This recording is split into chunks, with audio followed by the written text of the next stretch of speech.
10 अप्रैल 2026। कभी कभी कुछ दिन सिर्फ कैलेंडर की तारीख नहीं होते, वे इतिहास के पन्नों पर लिखी जाने वाली कहानियों की शुरुआत होते हैं। आज का दिन ऐसी ही एक कहानी कह रहा है। एक ऐसे भारत की कहानी जो तेजी से बदल रहा है, आगे बढ़ रहा है और दुनिया को अपनी ताकत दिखा रहा है। शुरुआत करते हैं एक गर्व के पल से।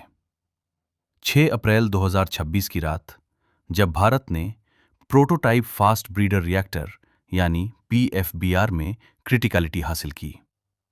सोचिए, एक ऐसा पल जब सालों की मेहनत, वैज्ञानिकों का समर्पण और देश का सपना एक साथ साकार हुआ।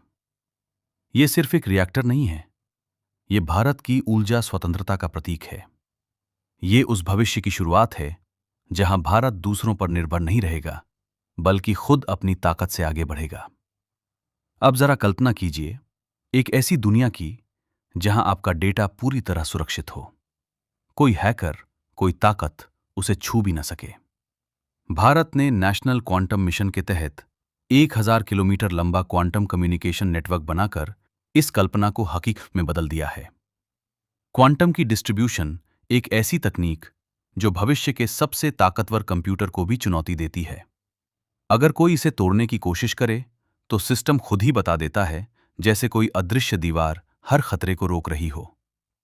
लेकिन हर कहानी सिर्फ उपलब्धियों की नहीं होती, कुछ सवाल भी छोड़ जाती है। नीति आयोग की रिपोर्ट हमें एक उम्मीद देती है कि भारत की महिलाएं अब आर्थिक रूप से मजबूत हो रही हैं। 16 लाख करोड़ रुपए से बढ़कर 76 लाख करोड़ रुपए। ये सिर्फ आंकड़े नहीं हैं, ये उन सपनों की उड़ान है जो कभी सीमाओं में बंधे हुए थे। लेकिन उसी भारत में एक कड़वी सच्चाई भी है। भूमि असमानता आज भी लाखों लोगों को पीछे रोके हुए हैं।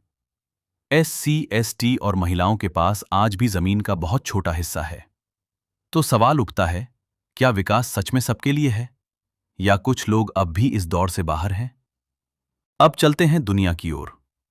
अर्जेंटीना का WHO से बाहर निकलना सिर्फ एक फैसला नहीं, बल्कि वैश्विक व्यवस्था में बदलते भरोसे का संकेत है।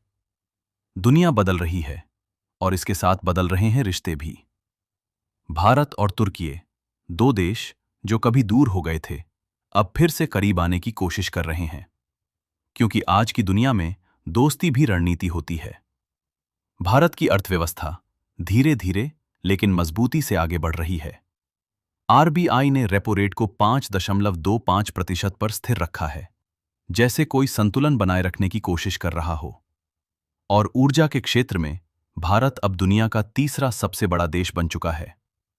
2030 का 500 गीगावाट लक्ष्य सिर्फ एक संख्या नहीं, बल्कि एक सपना है। एक ऐसा सपना जो भारत को ऊर्जा के क्षेत्र में वैश्विक नेता बना सकता है। इतिहास भी आज हमें कुछ सिखा रहा है। मुंबई के एलिफेंटा द्वीप पर मिली प्राचीन सीढ़ीदार जल संरचना ये बताती है कि हम हमेशा से आगे सोचने वाले लोग रहे हैं। जब दुनिया संघर्ष कर रही थी, तब भारत समाधान खोज रहा था। और अंत में राजनीति। असम, केरल और पुडुचेरी में मतदान पूरा हो चुका है। देश की नजर अब 4 मई पर टिकी है, क्योंकि हर वोट सिर्फ एक बटन नहीं होता, वो भविष्य की दिशा तय करता है। तो आज की ये कहानी हमें क्या सिखाती है? कि एक देश सिर्फ इमारतों से नहीं बनता, बल्कि सपनों, संघर्षों, तकनीक और विश्वास से बनता है। और बदलाव कभी एक दिन में नहीं आता, वो धीरे धीरे आता है, खबरों के रूप में, और एक दिन वही खबरें इतिहास बन जाती हैं।